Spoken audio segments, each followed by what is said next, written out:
शांति। अपने 5 स्वरूपों का अभ्यास कर मन को दुरुस्त करने वाली समर्थ आत्माओं को सोमवार की गॉडली मॉर्निंग। जाना है अब हमें अपने परम धाम, जहाँ सभी पावन आत्माएं रहती हैं। तो बिना सजा खाए योग बल से हमें पावन बनना है और बाबा के साथ घर जाकर फिर विश्व की बादशाही के लिए स्वर्ग में आना है। पहले बने फकीर और फिर बनेंगे स्वर्ग के अमीर। ये है आज 1 जुलाई 2024 की मीठी मुरली का सार। 1 तो बनना है सदा एक व्रता, एकाग्र और इकोनॉमी का अवतार। शिव भगवान उवाच। मीठे बच्चे, शांतिधाम पावन आत्माओं का घर है। उस घर में चलना है तो संपूर्ण पावन बनो। शांतिधाम पावन आत्माओं का घर है, उस घर में चलना है तो संपूर्ण पावन बनो। पवित्रता भी हो और दिव्य गुणों की धारणा भी हो। बाबा कहते हैं वो पवित्र आत्माओं का घर है। पतित आत्माएं तो जा नहीं सकती, पावन बनना है कैसे? योग बल से। और जो आत्माएं योग बल से पावन नहीं बनती, वो कैसे बनती हैं? सजा बल से।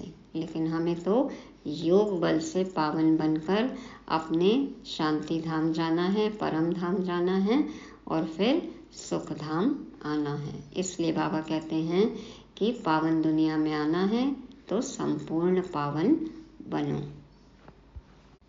पवित्रता भी हो और दिव्य गुणों की धारणा भी।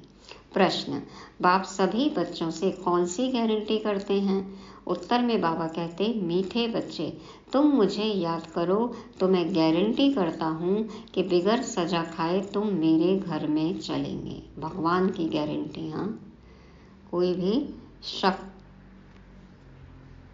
शिकवा शिकायत हो नहीं सकता। बाबा कहते मैं गारंटी करता हूँ कि यदि तुम मुझे याद करोगे तो बिगर सजा खाए तुम मेरे घर चलोगे। तुम एक बाप से दिल लगाओ, इस पुरानी दुनिया को देखते भी नहीं देखो, इस दुनिया में रहते पवित्र बनकर दिखाओ, तो बाबा तुम्हें विश्व की बादशाही अवश्य देंगे। मनसा वाचा कर्मणा, तन मन धन, समय श्वास संकल्प संबंध संपर्क दृष्टि वृत्ति कृति सब पावन हो, सब पवित्र हो, संपूर्ण पवित्रता। बाबा कहते हैं तब बाबा तुम्हें विश्व की बादशाही अवश्य देंगे। एक बाप से ही दिल लगाना है, पुरानी दुनिया को देखते भी नहीं देखना है। बाबा आज गारंटी दे रहे हैं कि बिगर सजा खाए तुम मेरे साथ मेरे घर में चलेंगे। याद सिर्फ मुझ एक को करो। ओम शांति। रूहानी बच्चों से रूहानी बाप पूछ रहे हैं, यह तो बच्चे जानते हैं बाप आया है हम बच्चों को अपने घर ले जाने लिए। अब घर जाने की दिल होती है, वह है सब आत्माओं का घर। यहाँ सब जीव आत्माओं का घर एक नहीं है, यह तो समझते हो बाप आया हुआ है, निमंत्रण पर बुलाया है बाप को। बाबा याद दिला रहे हैं कि आत्माओं का घर सबका एक है और यहाँ पे जब शरीर में आते हैं तो सबके घर देखो अलग अलग हैं। तो अब अपना घर याद आ गया, घर जाने की दिल होती है। बाबा कहते हैं कि अब तुम्हें पता है बाप आया हुआ है, निमंत्रण पर बुलाया है हमने बाप को, हमको घर अर्थात शांति धाम ले चलो। अब बाप कहते हैं अपने दिल से पूछो, हे आत्माएं तुम पतित कैसे चल सकेंगी? पावन तो जरूर बनना है। अब घर चलना है और तो कोई बात नहीं कहते। भक्ति मार्ग में तुमने इतना समय पुरुषार्थ किया है, किसके लिए? क्या चाहते थे भक्ति में? मुक्ति, है ना? तो मुक्ति के लिए। तो अब बाप पूछते हैं घर चलने का विचार है? क्या है? बुला लिया मेरे को, अब चलने का विचार है कि नहीं? आया हूँ मैं तो मुक्ति और जीवन मुक्ति देने। तो बाबा कहते हैं कि घर चलने का विचार है। बच्चे कहते बाबा इसके लिए तो इतनी भक्ति की है। हाँ, भक्ति का फल भगवान आकर देते हैं ज्ञान, ज्ञान से होती है सद्गति, जीवन मुक्ति, जीवन में रहते मुक्त अवस्था। तो बाबा इसके लिए ही तो इतनी भक्ति की है। यह भी जानते हो जो भी जीवात्माएं हैं सबको ले जाना है, परंतु पवित्र बनकर घर जाना है। फिर पवित्र आत्माएं ही पहले पहले आती हैं, अपवित्र आत्माएं तो घर में रह नहीं सकती। अभी जो भी करोड़ों आत्माएं हैं सबको घर जरूर जाना है, न चाहे तो भी जाना तो पड़ेगा। हाँ, बाबा का कहना मानकर यदि पाप अपने दग्ध नहीं किए तो फिर सजा खाकर बाबा पवित्र तो बनाएंगे ही। तो पवित्र तो बनना ही है, चॉइस तो है ही नहीं। बाबा कहते हैं अभी जो भी करोड़ों आत्माएं हैं सबको घर जरूर जाना है। कौन से घर जाना है? उस घर को शांति धाम व वानप्रस्थ कहा जाता है। हम आत्माओं को पावन बनकर पावन शांति धाम जाना है, बस। कितनी सहज बात है। बाबा ने कह दिया ना, घर जाना है अब, बस। कितनी सहज बात है। वह है पावन शांति धाम आत्माओं का, वह है पावन सुख धाम जीव आत्माओं का, यह है पतित दुख धाम जीव आत्माओं का। इसमें मूंझने की तो बात ही नहीं। शांति धाम जहाँ सब पवित्र आत्माएं निवास करती हैं, वह है आत्माओं की पवित्र दुनिया, वाइसलेस इनकॉर्पोरियल वर्ल्ड, निराकारी दुनिया। यह पुरानी दुनिया है सब जीव आत्माओं की। तो ये पुरानी दुनिया में दुख हो गया और नई दुनिया में सुख। तो बाबा कहते हैं यह पुरानी दुनिया है सब जीव आत्माओं की, सब पतित हैं। अब बाप आए हैं आत्माओं को पावन बनाकर पावन दुनिया शांति धाम में ले जाने। फिर जो राजयोग सीखते हैं वही पावन सुख धाम में आएंगे। यह तो बहुत सहज है, इसमें कोई भी बात का विचार नहीं करना है, बुद्धि से समझना है। हम आत्माओं का बाप आया हुआ है हमको पावन शांति धाम में ले जाने। वहाँ जाने का रास्ता जो हम भूल गए थे सो अब बाप ने बताया है। कल्प कल्प मैं ऐसे ही आकर कहता हूँ, हे बच्चे मुझ शिव बाबा को याद करो। सर्व का सद्गति दाता एक सतगुरु है। सर्व का सद्गति दाता, सबको सद्गति मिलती है। हाँ, कोई कभी भी आए, पहला जन्म वो तो जीवन मुक्त अवस्था, एक ही जन्म है जिनका, उनका कुछ समय जीवन मुक्त अवस्था। तो बाबा कहते हैं सर्व का सद्गति दाता एक सतगुरु है। वही आकर बच्चों को पैगाम अथवा श्रीमत देते हैं कि बच्चों अभी तुमको क्या करना है। आधा कल्प तुमने बहुत भक्ति की है, दुख उठाया है, खर्चा करते करते कंगाल बन गए हो। आत्मा भी सतो प्रधान से तमो प्रधान बन गई है। बस यह थोड़ी बात ही समझने की है। अब घर चलना है व नहीं? बाबा कह रहे इतना समझा दिया, थोड़ी सी बात तो समझने की है। क्या विचार है, अब घर चलना है या नहीं? हाँ बाबा जरूर चलना है, वह हमारा स्वीट साइलेंस होम है, यह भी समझते हो बरोबर। अभी हम पतित हैं इसलिए जा नहीं सकते हैं। अब बाप कहते हैं मुझे याद करो तो तुम्हारे पाप कट जाएंगे। कल्प कल्प यही पैगाम देता हूँ, अपने को आत्मा समझो। यह देह तो खलास हो जानी है, बाकी आत्माओं को वापस जाना है। उनको कहते हैं निराकारी दुनिया। सब निराकारी आत्माएं वहाँ रहती है, वह घर है आत्माओं का। निराकार बाप भी वहाँ रहते हैं। बाप आते हैं सबसे पिछाड़ी में, क्योंकि फिर सबको वापस ले जाना है। एक भी पतित आत्मा रहती नहीं है, इसमें कोई मूंझने व तकलीफ की बात नहीं है। गाते भी हैं, हे पतित पावन आकर हमको पावन बनाए, साथ ले चलो। सबका बाप है ना। फिर जब हम नई दुनिया में पार्ट बजाने आते हैं तो बहुत थोड़े रहते हैं, बाकी इतनी करोड़ आत्माएं कहाँ जाकर रहती हैं? यह भी जानते हो सतयुग में थोड़ी जीव आत्माएं थी, छोटा झाड़ था, फिर वृद्धि को पाया है। झाड़ में अनेक धर्मों की वैरायटी है, उसको ही कल्प वृक्ष कहा जाता है। कुछ भी अगर नहीं समझते हो तो पूछ सकते हो। कई कहते हैं बाबा हम कल्प की आयु 5000 वर्ष कैसे माने? हाँ, 5000 साल का साइकिल कई आत्माओं को समझ में नहीं आता है, पूछते कैसे माने। अरे बाप तो सत्य ही सुनाते हैं, चक्र का हिसाब भी बताया है। हाँ, सत्यम शिवम सुंदरम, बाबा तो सच ही सुनाते हैं ना। और पूरा 5000 साल का बाबा ने हिसाब भी बताया है।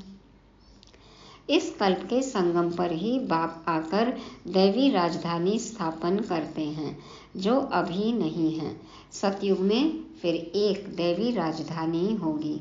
इस समय तुमको रचता और रचना का ज्ञान सुनाते हैं।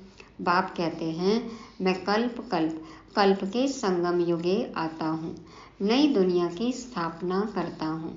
पुरानी दुनिया खत्म हो जानी है। ड्रामा प्लान अनुसार नई से पुरानी, पुरानी से नई बनती है। इसके 4 भाग भी पूरे हैं, जिसको स्वास्तिका भी कहते हैं, परंतु समझते कुछ भी नहीं हैं। स्वास्तिका देखा है ना, पहले सीधे सीधे रास्ते चलते, फिर नीचे गिरते गए, और फिर वाम मार्ग, उल्टे रास्ते, और फिर बाबा आते हैं तो हम ऊपर चढ़ते हैं। तो बाबा कहते हैं कि 4 भाग भी पूरे हैं, जिसको स्वास्तिका कहते हैं, लेकिन समझते नहीं हैं।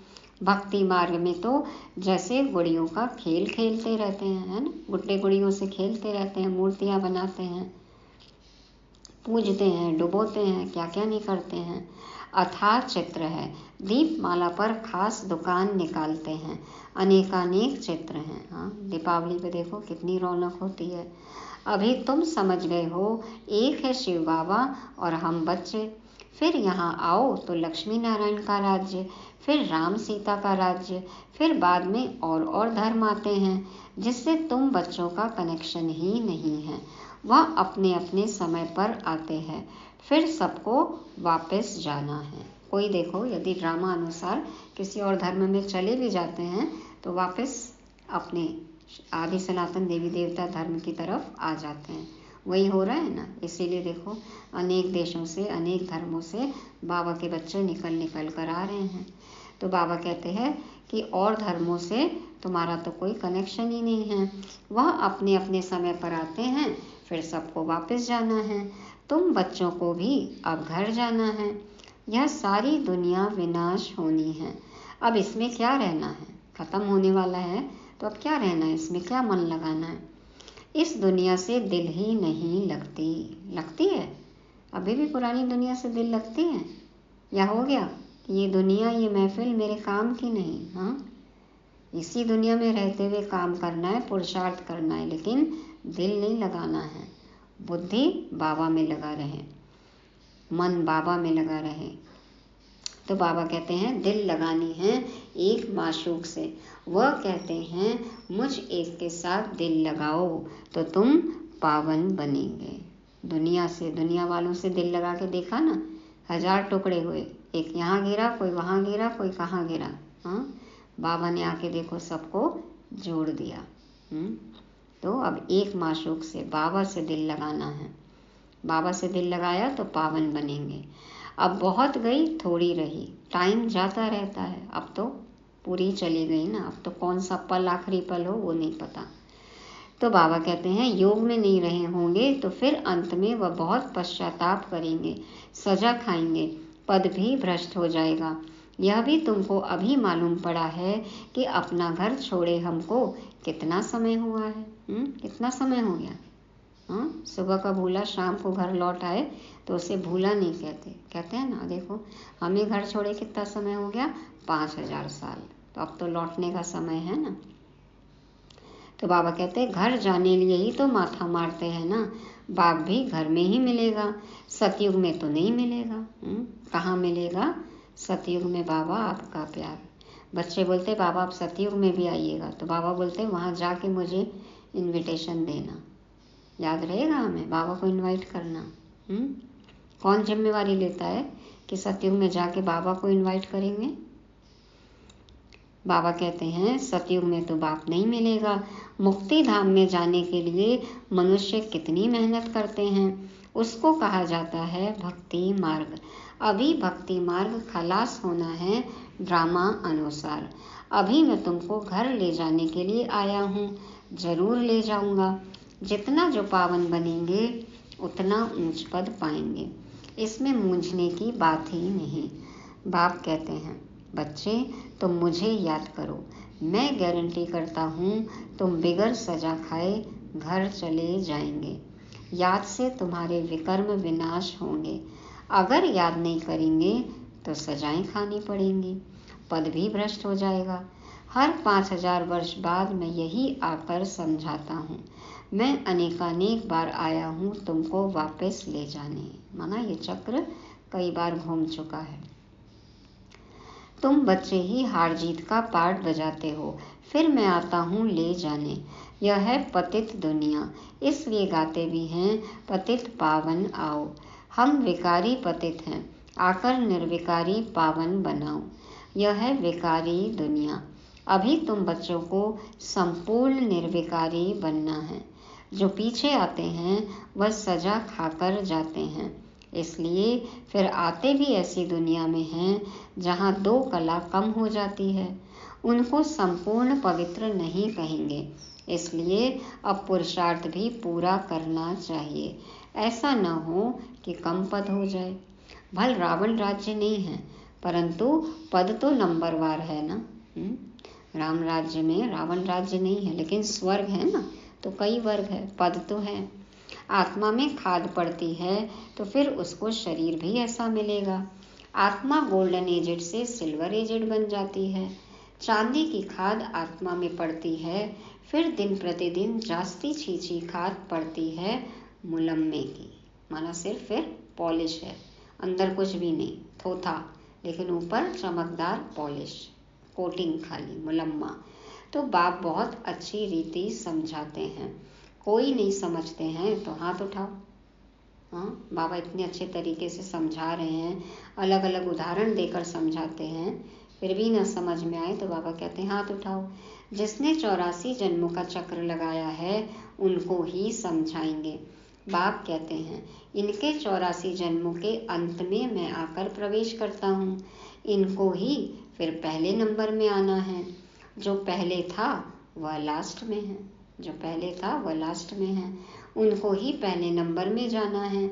जो बहुत जन्मों के अंत में पतित बन गया है, मैं पतित पावन उनके ही शरीर में आता हूँ, उनको पावन बनाता हूँ।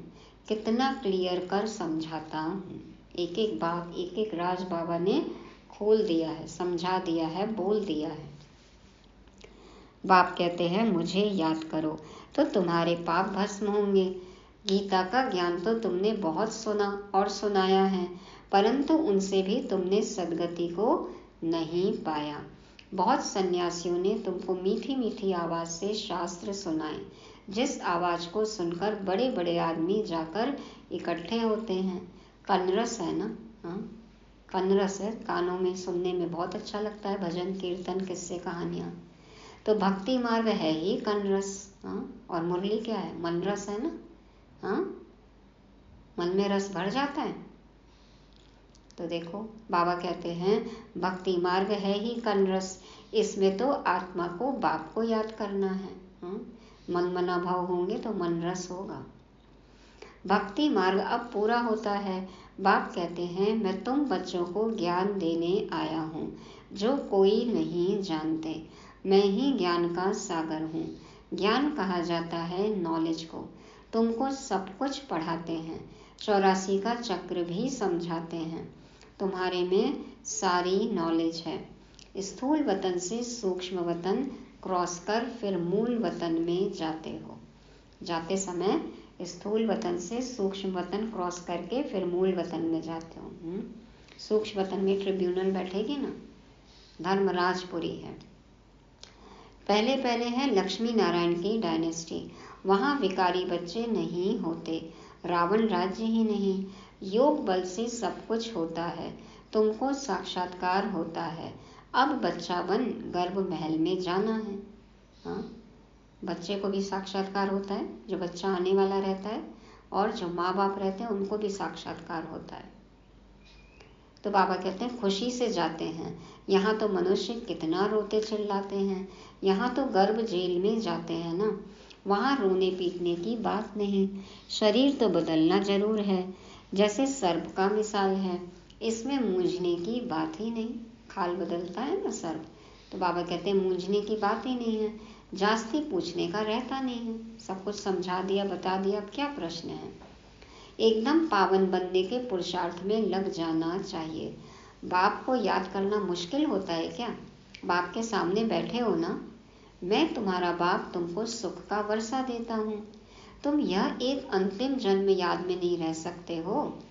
यहाँ अच्छी रीति समझते भी हैं, फिर घर में जाकर स्त्री आदि का चेहरा देखते हैं तो माया खा जाती है। हाँ, क्लास में फिर भी बैठे हैं, क्लास में ही आजकल तो चलो मोबाइल भी लेकर बैठते हैं, घर गए तो पूरी खुली छूट। हाँ, एकदम ही मोबाइल या फिर संबंधियों को देखते हैं तो सब कुछ खलास। बाबा कहते हैं फंस जाते हैं, माया खा जाती है। बाप कहते हैं कोई में भी ममत्व नहीं रखो, वह तो सब कुछ खत्म होना ही है। हाँ, मुरली सुनते समय भी कईयों के हाथ में मोबाइल रहता है, और कई जैसे ही मुरली खत्म होती है तुरंत एकदम मोबाइल चेक करते हैं कि जैसे कि बाबा ने OTP भेजा है, हाँ पास हो गए, या आपकी क्लास में अटेंडेंस लग गई। हाँ, OTP आता है क्या बाबा से? क्या चेक करते हैं क्लास में मोबाइल में? बाबा का कहना मानेंगे, बाबा जो कहे वही करेंगे, तो बाबा तो अटेंडेंस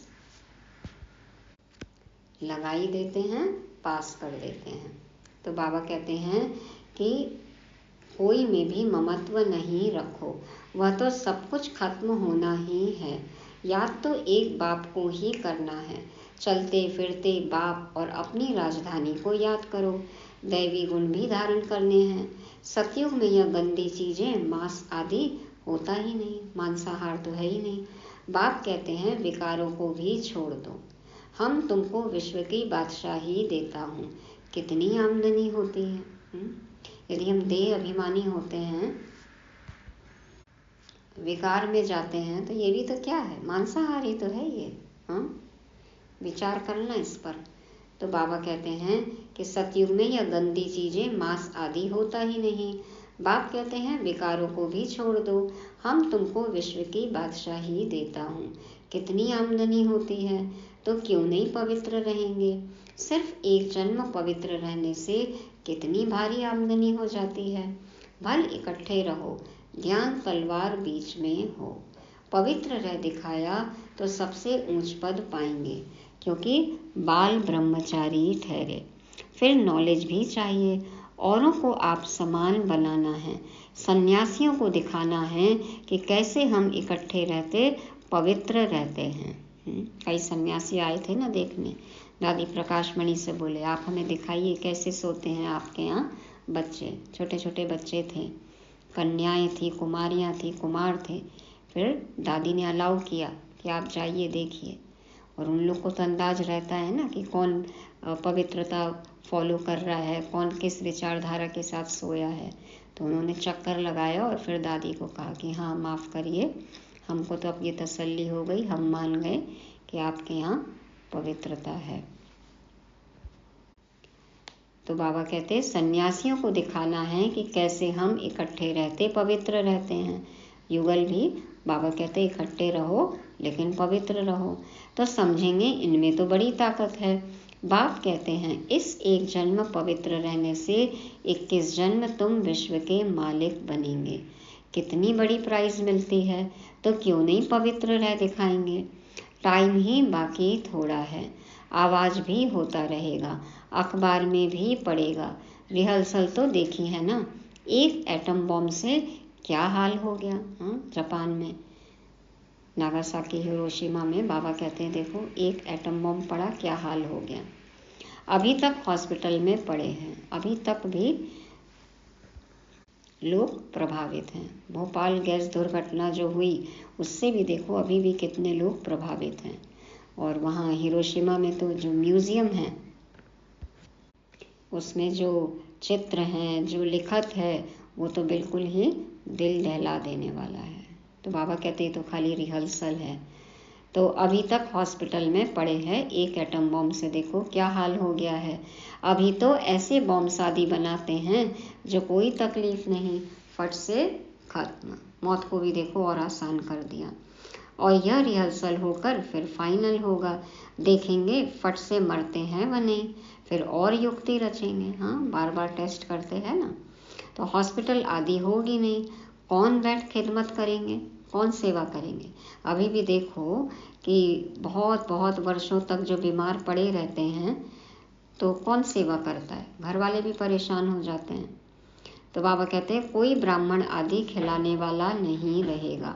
बॉम्ब छोड़ा और खलास, अर्थक्वेक में सब दब जाएंगे, देरी नहीं लगेगी। यहाँ ढेर मनुष्य हैं, सतयुग में बहुत थोड़े होते हैं, तो इतने सब विनाश कैसे होंगे, इतने सब कैसे विनाश होंगे। सतयुग में तो बहुत थोड़े रहते हैं। अभी देखा ना, कोरोना में भी देखा, सब ट्रेलर था, रिहर्सल थी। तो बाबा कहते हैं आगे चल देखना है, वहाँ तो शुरू में 9 लाख हैं, आगे चल कर देखना कैसे कैसे अभी होता जाएगा। बाबा कहते हैं 9 लाख से शुरुआत होगी। बाबा ने बताया ना मुरलियों में कैसे होलसेल मौत होगी। तो बाबा कहते हैं फ़कीर भी तुम हो, साहिब भी तुमको प्यारा है। फ़कीर कैसे हैं हम, क्या है फ़कीर। बाबा कहते हैं अभी सबको छोड़ अपने को आत्मा समझ लिया है, ऐसे फ़कीरों को बाप प्यारा लगता है। जिसने अपना तन मन धन बाबा के नाम कर दिया, बाबा पर न्यौछावर हो गए, खुद को हमेशा आत्मा समझते हैं, परमात्मा बाप को याद करते हैं। बाबा को ऐसे फ़कीर बहुत अच्छे लगते हैं और ऐसे फ़कीरों को भी बाबा बहुत अच्छे लगते हैं। सतयुग में बहुत छोटा सा झाड़ होगा, बातें तो बहुत समझाते हैं। जो भी एक्टर्स हैं सब आत्माएं अविनाशी हैं, अपना अपना पार्ट बजाने आती हैं। कल्प कल्प तुम ही आकर बाप से स्टूडेंट बन पढ़ते हो, जानते हो बाबा हमको पवित्र बनाकर साथ ले जाएंगे। बाबा भी ड्रामा अनुसार बंधायमान हैं, सबको वापस जरूर ले जाएंगे, इसलिए नाम ही है पांडव सेना। तुम पांडव क्या कर रहे हो, तुम बाप से राज्य भाग्य ले रहे हो, हूबहू कल्प पहले मिसल, नंबरवार पुरुषार्थ अनुसार। अच्छा, मीठे मीठे सिकी लदे बच्चों प्रति माता पिता बाप दादा का याद प्यार और गुड मॉर्निंग। रूहानी बाप की रूहानी बच्चों को नमस्ते। हम रूहानी बच्चों की रूहानी बाप दादा को याद प्यार, गुड मॉर्निंग और नमस्ते। शुक्रिया बाबा, शुक्रिया।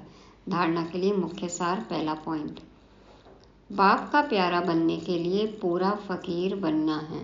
देह को भी भूल स्वयं को आत्मा समझना ही फ़कीर बनना है। देह को भी भूल जाएं, खुद को आत्मा समझें, ये है फ़कीर बनना। बाप से बड़े से बड़ी प्राइज़ लेने के लिए संपूर्ण पावन बनकर दिखाना है। दूसरा, वापस घर जाना है, इसलिए पुरानी दुनिया से दिल नहीं लगानी है, एक माशूक से ही दिल लगानी है। बाप और राजधानी को याद करना है। वरदान, ब्राह्मण जीवन में सदा चीयरफुल और केयरफुल मूड में रहने वाले कंबाइंड रूपधारी भव। ब्राह्मण जीवन में सदा चीयरफुल माना खुश, प्रसन्न, और केयरफुल मूड में रहने वाले कंबाइंड रूपधारी भव। केयरफुल रहना है, अटेंशन हो, पूरी अवेयरनेस हो, और कंबाइंड रूपधारी, सदा बाबा के साथ कंबाइंड रहना है।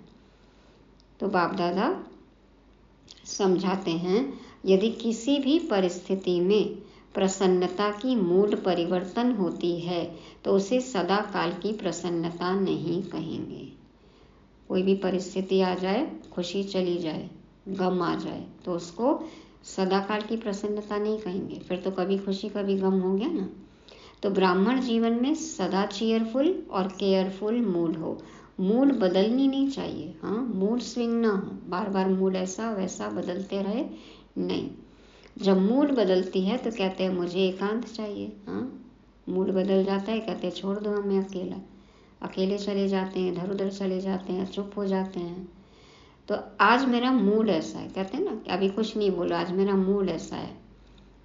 तो मूड बदलती तब है जब अकेले होते हो। सदा कंबाइंड रूप में रहो तो मूड नहीं बदलेगी। हाँ, तो किसके साथ कंबाइंड होना है, मोबाइल के साथ नहीं, कि हमको छोड़ दो अकेले, आज मेरा मूड नहीं है, मोबाइल के साथ कंबाइंड हो गए। नहीं, बाबा के साथ। बाबा कहते हैं कि हम ब्राह्मण की मूड क्यों बदलती है? जब हम अकेले हो जाते हैं, बाबा के साथ नहीं है तब।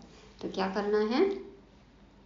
बाबा के साथ कंबाइंड होना है, सदा चेयरफुल, केयरफुल। बाबा के साथ कंबाइंड रहेंगे तो मूड स्विंग्स नहीं होंगे। स्लोगन: कोई भी उत्सव मनाना अर्थात याद और सेवा के उत्साह में रहना। कोई भी उत्सव मनाना अर्थात याद और सेवा के उत्साह में रहना। बाबा की याद में है, सेवा कर रहे हैं, कर्मयोगी हैं, उमंग उत्साह में है, यही सेलिब्रेशन है, यही उत्सव है। तो कोई एक दिन का उत्सव नहीं मनाना है, हमारे लिए तो हर पल ही उत्सव है, क्योंकि हर पल बाबा को याद करना है। याद करते रहेंगे, ऑटोमेटिक सेवा होती रहेगी। और बाबा कहते हैं कोई भी उत्सव मनाओ तो क्या हो, साथ में बाबा की याद भी हो और सेवा भी हो। तो सदा ऐसे उमंग उत्साह में खुद भी रहना है और औरों को भी उत्साह में लाना है। तो ये थी आज की मुरली। रिवाइज करने के लिए पॉइंट: पहला, क्या बनना है हमें?